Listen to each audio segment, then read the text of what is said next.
Okay, so this next person I know personally, but only because I met her at the last 140 conference, right? And after the 140 conference, I tweeted out, I'm really excited to go to TED this year. Lucky me. Anyone else going? And the one reply I got was from Krupali. I've come to find that every single time I tweet about any place in the world or anything that's going on in the world, Krupali responds that she has been there, is on her way there, or is considering it. She is the most active person I've ever met.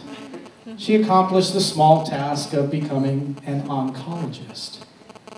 That means she's a doctor who is going to cure cancer someday. Am I right? Will you try for us? I will. By the way, eat lots of strawberries and tomato sauce that has been cooked. That's a true story, right? Dr. William Lee at TED. This is a really cool picture. Krupali, do you remember this? Oh, I do. This was Krupali and I standing on the stage at TED, and those are our shadows in the letters. That's me, and that's her. That's me taking the picture. That was a really cool picture. From now on, she is now officially Krupali. She no longer has a last name. Sorry, Mom. Like Madonna, ladies and gentlemen, Dr. Krupali.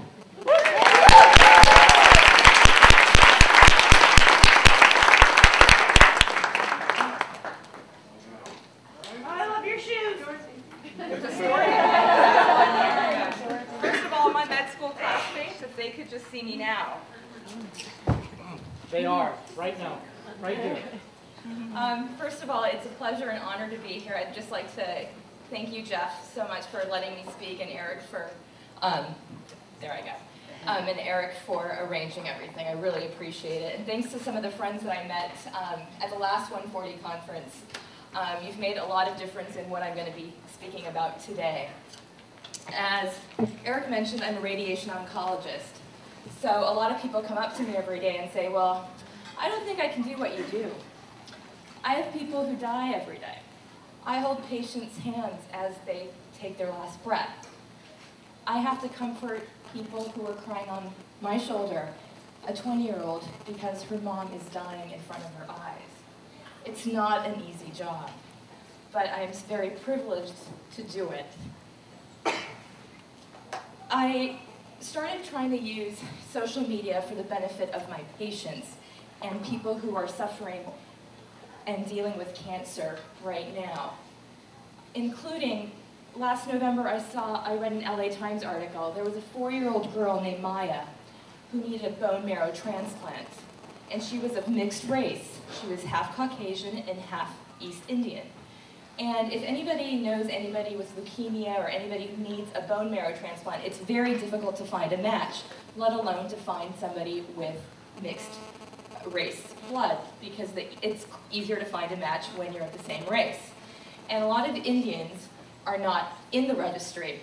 So I started tweeting her story and trying to get a lot of people sort of retweeting it, get the message out, because if only 5 people see it and register, that's 5 extra lives that could potentially be saved. Maybe not Maya, but maybe somebody else. So my first message to all of you is if you could get on the registry at marrow.org, you could potentially save a life. You know, this is an immense gift you could give somebody, a gift of life. So if you can do marrow.org, that would be phenomenal. The second story I wanted to talk to you is my ruby red slippers. Now, I was treating a patient, and she had a 2-year-old daughter who used to come with her daily for treatments.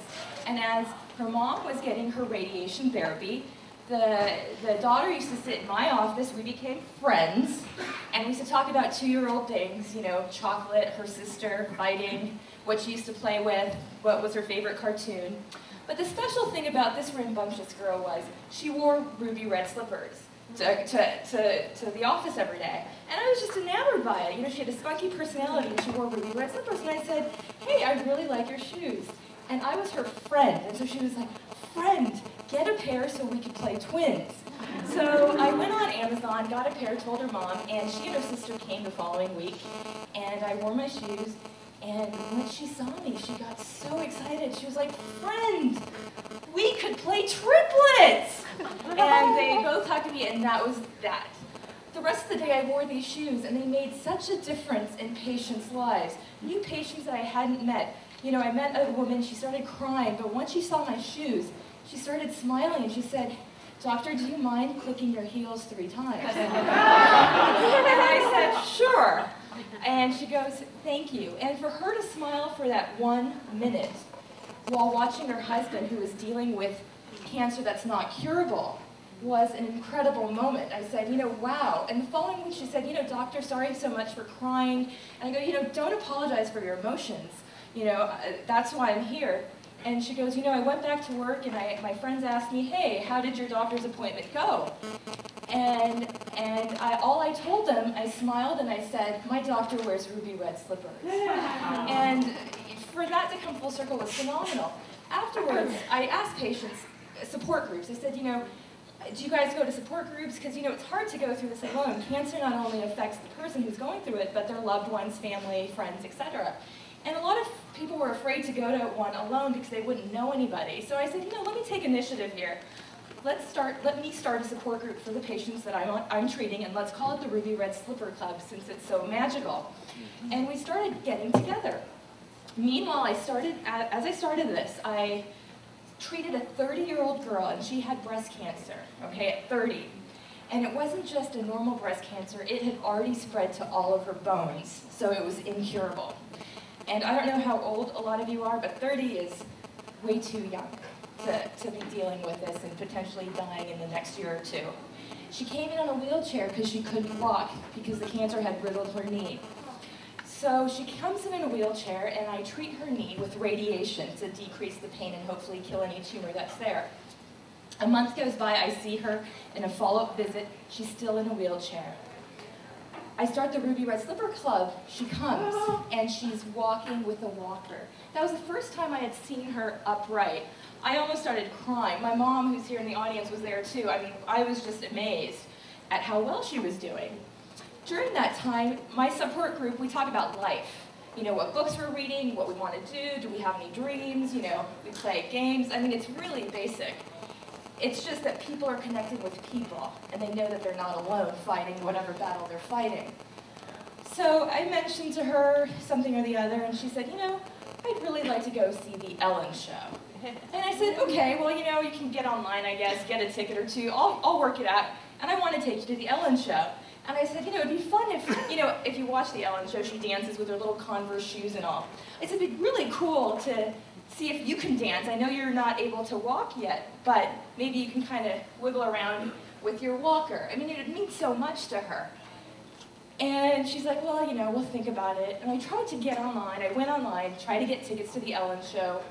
Couldn't do it. I called them, tried every which way, put it out to any friend who works in the industry. I mean, I don't work in the industry. I don't, you know, I'm way far removed from it. And nobody could really help me. So the third Ruby Red Slippers meeting comes in, and she walks in. And I, at that time, was just crying because I'd never seen her walk. And I said, you know, I really need her to get to dance with Ellen. You know, this is a 30-year-old girl. Breast cancer is riddling every single bone in her body. If you're familiar with medical terms, her bone scan lit up like a Christmas tree. But yet she's carried so much spark of life and love for her family. It's incredible. So I put it out on Twitter.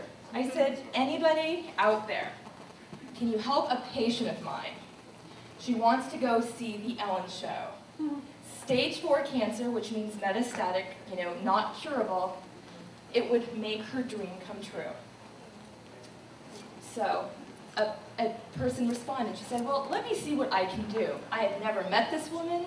We had Twittered back and forth and became Twitter buddies. And I said, okay, well, if you can, you know, do it, that would be wonderful. She asked a friend of a friend of a friend.